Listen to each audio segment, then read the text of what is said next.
মজার একটা ঘটনা খেয়াল করে শুনবেন। কাবা ঘরের পুনর্নির্মাণ হবে।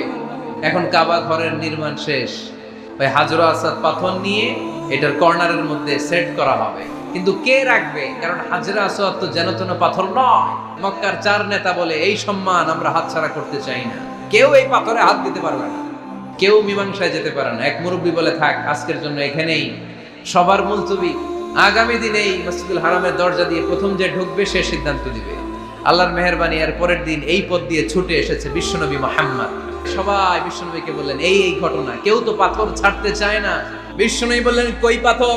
জান্নাতারে বললেন, ও জান্নাতা, কাপড়ের 4 কর্নারে তোমরা ধরো। বিশ্বনবী নিজ হাতে পাথরটা নিয়ে কাপড়ের মাঝখানে রেখে দিলেন।